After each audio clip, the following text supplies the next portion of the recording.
All right, everybody hear me? All right. Obviously, very disappointed.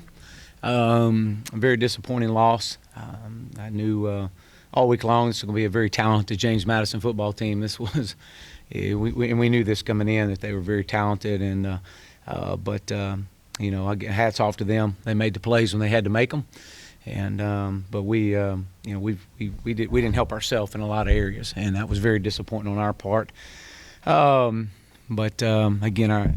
our goals are still in front of us. We start conference play next week, and we've got to find a way, and we got to find a way to keep getting better. I was very proud of our players that even though down, they never gave in. They kept battling back, fighting back, and for us to go up 45-41 with 2 minutes to go was just regardless how bad you might have played the first half, we had to lead. But for us not to be able to hang on to that was very disappointing, and again, I'll give them credit.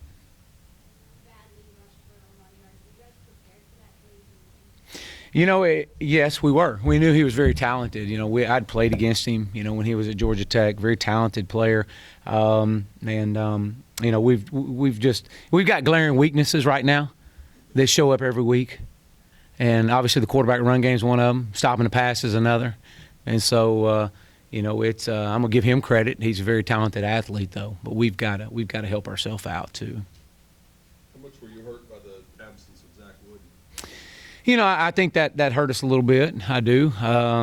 Until we go back and look at film, it's really hard to say. I mean, I'm like I said, I'm proud of the fact that our guys never gave up. I mean, they kept fighting back, and against a team like this, you've got to be able to have that final hit right there. And we were actually trying to slow it down before we scored with 2 minutes to go, and just wish I would have slowed it down a little bit more. Who was lined up against Anchor, and how did you try to accommodate for the sack that he just had? Oh, I'm sorry, on. On Anchor?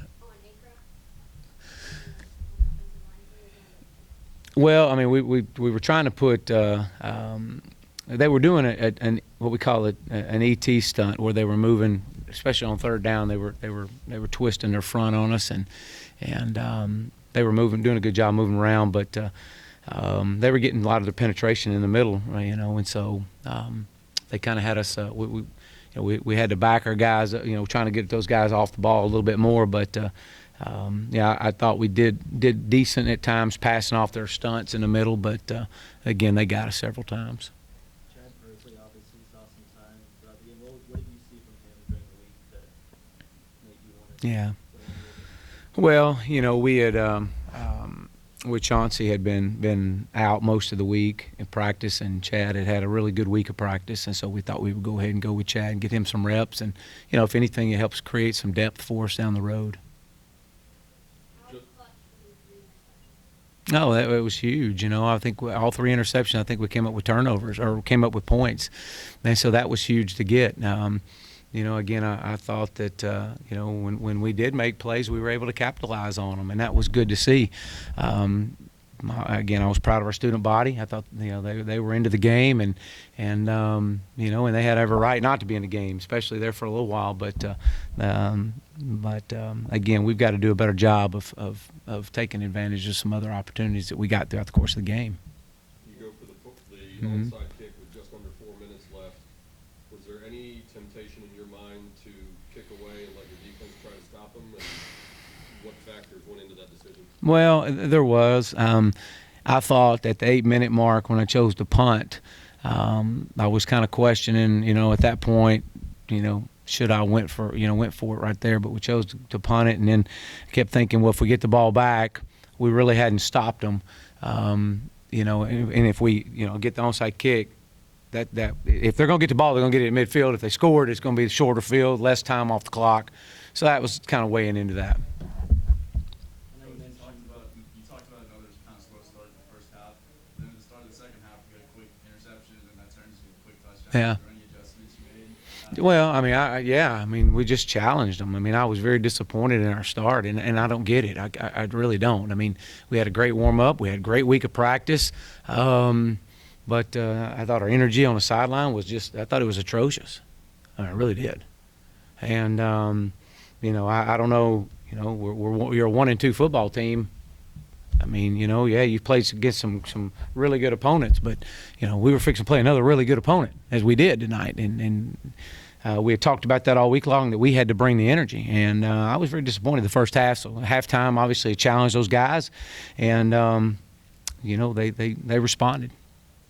What were your thoughts on the two freshman running backs again? Well, again, I thought they did a really good job. I mean, they're freshmen and doing some good things. Obviously, they're heavily involved into this thing, and it's a challenge right now for these guys. We're trying to play fast, but you're also trying to play catch up too. And so you gotta keep these guys rolling, try to keep them as fresh as possible. What was your thought in changing a little bit of what you did against TCU to have a little more shorter routes running against TCU when they weren't that many? Yeah, I mean, we felt like we needed to run the football. I thought we could run the football a little bit better tonight than what we did, and obviously, I mean, we did. We ran for 200-something yards, but I really thought to get it going, we needed to be able to establish the run, and again, that was just kind of the feel for it that we had, and we were trying to move our guys all over the field as far as a receiver standpoint, but again, I'm gonna give them credit. They did a good job. Chad Hedlund hit a 52-yarder in the first half. Did he have to try to lobby you or sell you on the idea of letting him kick that long? No. I was. I just felt like we had the wind at our back, and he had hit it at practice, and so it was really good for a great experience for him right now to be able to hit that. He's definitely an asset and definitely a weapon for us, and so it was good to see. Anything else, guys? Coach, how much of this sack today do you think was attributed to Matt? Yeah, I thought that was some of it. I really do. I thought that, and I've said this. Matt got us the lead, but there's times that Matt tries to do too much, and those are things as a young quarterback you learn, it's a trust factor, and he's done a really good job the first 3 weeks of the season, and I thought he did. I thought he held the ball a little bit too long at times, but they also thought that they did a good job of penetrating the front, and so some of it's not just on him, it's on a lot of guys right there. Okay, thanks a lot, guys. All right, thank you. Thanks. Mhm.